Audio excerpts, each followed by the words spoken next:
In the name of the Father, and of the Son, and of the Holy Spirit. Amen. Now, the last time we met, it was still 2020, and we were still in deepest, darkest purple for Advent, that time when we wait for the bright light of Christmas to come. But we're still, even though those 12 days of Christmas have passed, we're still in the light, as it were, because we have another feast day of our Lord to celebrate. If it's a feast day of our Lord or of Our Lady or of saints who are not martyrs, then the colour is always white. And today, the 6th of January, is the feast of the Epiphany. Funny word, I wonder if anybody knows what it means. Well, literally, it means a shining on. Epiphany. It's an old Greek word. And it's the time when Jesus' light shone out. And the light of a great star shone out to show where he was. And as you'll know, 3 wise men came to visit him. Well, let's hear the story of the Epiphany now. Away in the east lived men who studied the stars. One night they noticed a bright new star in the sky. "Whatever can this mean?" they said, and hurried to consult their books. "It means a baby's been born who will be king of the Jews," one of them said. "We must go and pay our respects." Next morning they packed their bags and saddled their camels, ready to set off across the desert. Each of them chose a special present for the baby king. They journeyed by night, following the star. When the sun came up and the stars faded, they camped, resting through the hot, long day. At last they came to Jerusalem, capital of Judah, the Jewish kingdom. They made their way to the palace and asked to see the king. But there was no new royal baby there, and King Herod was worried by this talk of a new king. He called his advisers. "Where do the prophets say God's promised king will be born?" he asked them. "In Bethlehem," they answered. So King Herod sent his visitors to Bethlehem. "When you find the king, be sure to come back and tell me. I want to pay my respects too," he said. But it wasn't true, of course. Actually, he wanted to kill the baby and all the other little babies who were there as well. The star led the visitors away. Mary and Joseph were amazed when these tall, bearded strangers on camels stopped at the door of the little house where they were staying. The men came in and they knelt before the baby. Then they unwrapped their presents. I wonder if you know what they are. Gold, the proper present for a king.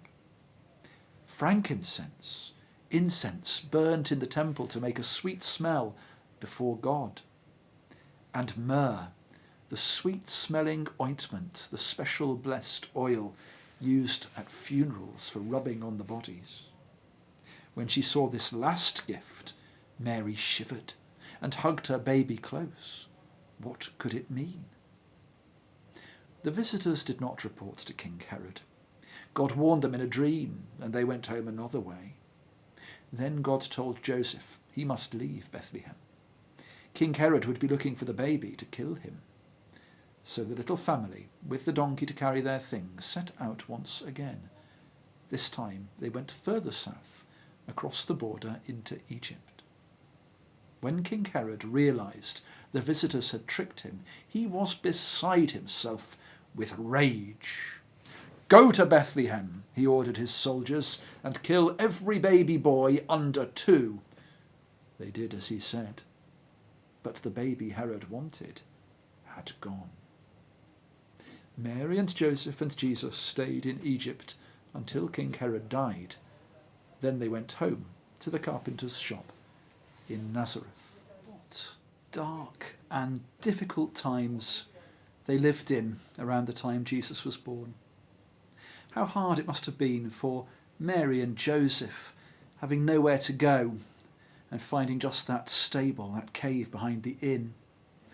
How hard it must have been for those wise men trudging across hundreds of miles, day and night, to get to where Jesus was.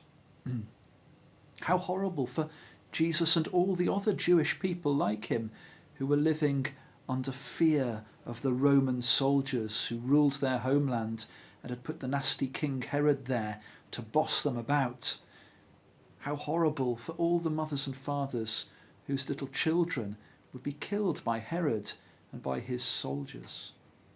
How difficult for Mary and Joseph when they had to escape from their country and go and live like refugees in Egypt. All of these hardships, all of these difficulties, all of this worry, all of this darkness. And I suppose quite a lot of people are worried now and finding this time hard with coronavirus. But the wise men found something that made it worth carrying on. Something that made it worth traipsing all that way through the deserts and over the wilderness on their camels, if that's really what they rode. The beauty and glory of the star, of the wonderful starlit sky, of this beautiful world and universe, which led them to something even more glorious, even more beautiful, the little baby child. And who would have thought that something as small as this, as helpless as this, as hopeless as this, just one little boy, threatened by the big bully King Herod and by all the dark powers of this world, could bring such life and light and joy? Who would have thought that he could bring eternal life to those who love him? Perhaps in all the difficulties that we face now, we can look at the beauty and the order of this universe, and we can seek even deeper and even further the light of God in Jesus Christ, the child who would grow to give his life for us and to give us life with no worry and no fear forever. With all that in mind, here is the prayer for today, the feast of the Epiphany. See if you can remember that word. O God, who by the leading of a star didst manifest thy only begotten Son to the Gentiles, mercifully grant that we, which know thee now by faith, may after this life have the fruition of thy glorious Godhead. Through Jesus Christ our Lord. Amen. Our Father, who art in heaven, hallowed be thy name. Thy kingdom come, thy will be done, on earth as it is in heaven. Give us this day our daily bread, and forgive us our trespasses, as we forgive those who trespass against us. And lead us not into temptation, but deliver us from evil. For thine is the kingdom, the power, and the glory, for ever and ever. Amen. So may our Blessed Lady Mary pray for you. May Saint Joseph pray for you. May God's holy angels watch over you. And may Almighty God bless and keep you and those you love safe this Epiphany tide. Amen.